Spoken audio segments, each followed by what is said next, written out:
Le 3 mai 2026, l'Organisation mondiale de la santé déclenchait une alerte sanitaire internationale.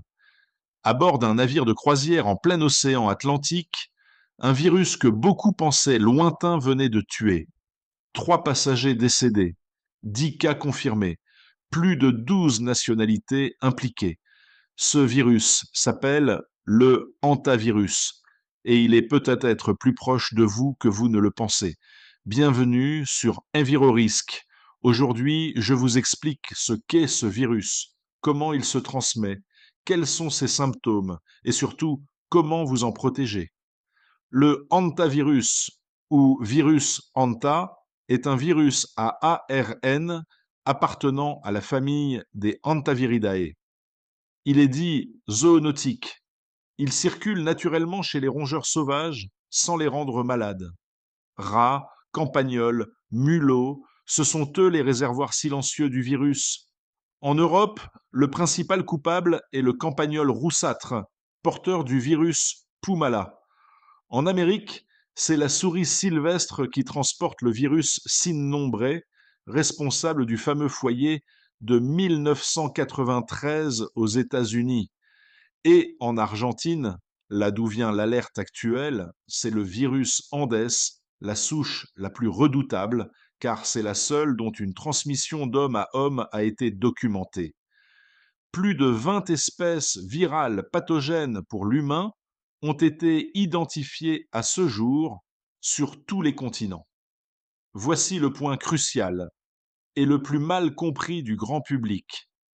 La transmission principale se fait par inhalation.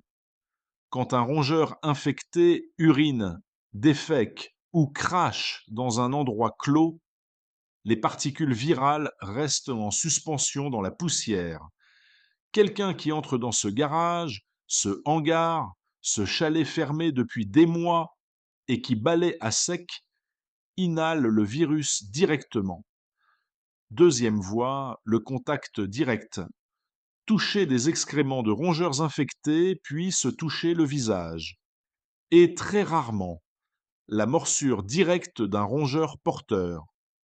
Ce qui rend le virus Andes particulièrement inquiétant, c'est qu'il peut aussi se transmettre entre personnes, une caractéristique unique parmi les hantavirus.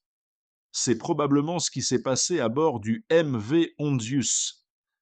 Les 2 premiers cas avaient voyagé en Argentine dans des zones d'observation d'oiseaux, en contact avec des espèces de rats porteurs du virus Andes. L'incubation dure en moyenne 2 à 4 semaines, parfois jusqu'à 8 semaines. Cela complique énormément la traçabilité des cas. Phase initiale, fièvre brutale, frissons, maux de tête intenses, douleurs musculaires sévères, notamment dans le dos et les cuisses, nausées, vomissements. À ce stade, c'est indiscernable d'une grippe sévère. Puis vient la phase critique, selon la souche. SPH, syndrome pulmonaire à hantavirus. Les poumons se remplissent de liquide. Essoufflement rapide, insuffisance respiratoire aiguë. Sans assistance médicale urgente, la mort peut survenir en 24 à 48 heures. Taux de létalité jusqu'à 38%, FHSR, fièvre, hémorragique à syndrome rénal. Insuffisance rénale, hémorragie, forme plus fréquente en Europe, moins létale mais sérieuse. Chiffres actuels selon l'ANRSMIE, entre 10 000 et 100 000 cas annuels dans le monde. En 2025, 229 cas et 59 décès en Amérique latine. Et ce début 2026, 19 cas confirmés en France dès le premier trimestre. Le virus Hanta n'est pas une menace de science-fiction.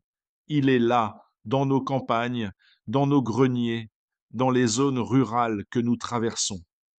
L'épisode du MC Ondius nous rappelle qu'une simple visite en zone endémique peut avoir des conséquences tragiques.